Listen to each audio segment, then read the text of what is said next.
السلام عليكم دمان صاحبada qiimaha badan soo dhawaada aan leeyahay meel boodin daafadka joogtaan kulanti wacan wanaagsan aniga walaashin marwahaniya fadlan waxaad ka dalbanaa muuqaalka inaan like ii saartaan si dhiirigelin ay u noqoto kanaalkana fiidiyoyaal kale oo soo sameeyo saaxiibada kale oo nagu cusub martida caawna waa ana subscribe-kiina nagu dhiirigeliya aad u mahadsantiin saaxiibayaal xulkeena qaranka Soomaaliya ayaa 3 gool iyo eber lagu soo garaacay Senegal aad iyo aad aan ugu xumahay 6 gool ayaa laga dhaliyay xulkeena qaranka Soomaaliya 3 kamid ah goolashaas waxa mas'uuliyadeeda loo saarayaa difaaca xulka qaranka Soomaaliya oo sababteeda lahaa Al-Amoon groupka kaalinta ugu hooseysa ayaan ku hogaaminaynaa Senegal waa xul waaweyn-kooda World Cup ay joogaan anagana waxaan xul 30 sano burbur iyo baaba ku jiray almiino waxaan halkan fariin ugu dirayaa xiriirka kubadda cagta Soomaaliya haddii islaamaatiina ummadda Nabi Maxamed ay ka tirsan tihiin wiilashan lacagtooda waa qaadatiin xiriirka kubadda cagta Soomaaliyeed ay tihiin ya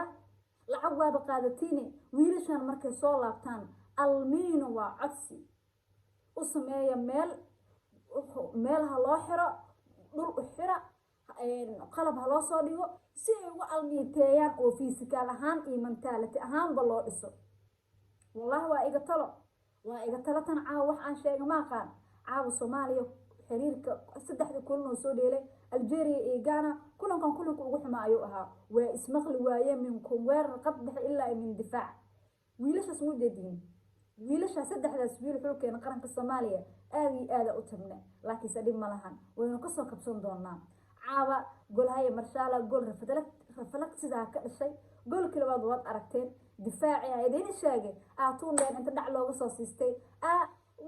borteeri wuxuu yiri aniga meesheeda taagnaanay difaaca adaan kugu ogahay ninkan markaas uu meeshaada taagnaanay ma gaaygi maani walaalkiis lambardiyesh maani oo yar waa ninkaas waxa yiri ama tuun dheer kugu soo mara ama bartaada ii taagnaa bartaada kugu imaana bartaadana kaasina golka wala soo ku dhashay golkii saddexaadna last ciyaarta ayaa naga dhaliyay 3-0 ayaa lagu garaacay xulka qaranka Soomaaliya kaalinta waxay joogaan groupka hoosaad Senegal waa soo baxdeen mino awood sheeganaysiin waxaan awood sheegid waaye Senegal ay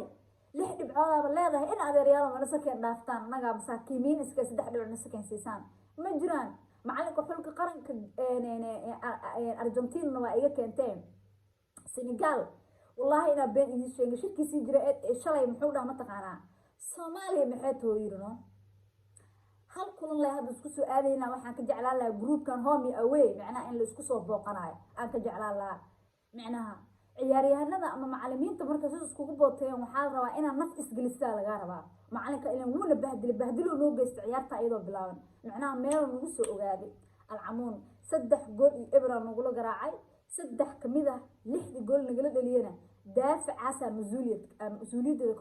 korka laga saaraya 3 gool baqalado ku lahaa kii Ghana ogeyn kii Algeria ogeyn kii caawa ogeyn tuun dheer laga soo tuuranayo laakiin si walba uu xumaado caawada hadda la taagan yahay xulko dhan ayaa isku dhaxyacsana 12 garoonka ku jirtay wuldarada xulka qaranka Soomaaliya soo gaartay yaa u sababeynaysa ma 12 ciyaaryahan garoonka ku jirtay mase macalinka wixii ra'yigaaga saaxiib abaay ama aboowe qaybta komatiga waa inoogu wadaagi kartaa guushu aad u macaanta laakiin guuldaradu waa wax aad u xun caawa kama hadli kara Manchester City inay biri dheelayso kama hadli rabo Messi in PSG laga soo biri rabo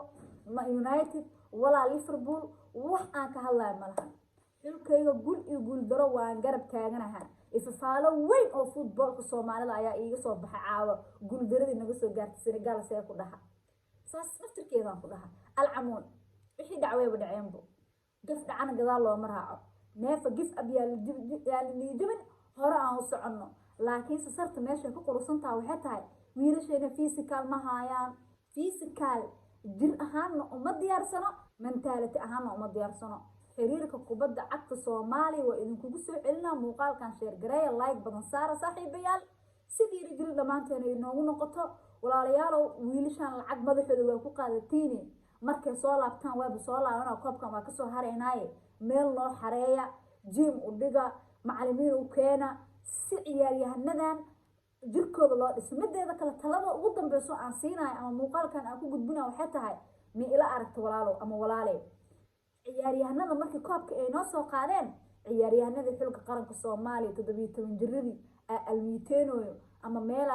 loo xiray ama gudiga u taga lacag la siiyay ciyaaryahanada loo dhisma aragti maadan arkin mid labaad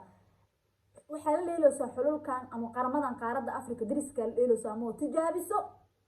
kulamo saaxiibtinimo sii barooweys Algeria aad si ciyaaryahannadan oo micnaha neeftooda ay zaid u noqoto Algeria aad Ethiopia aad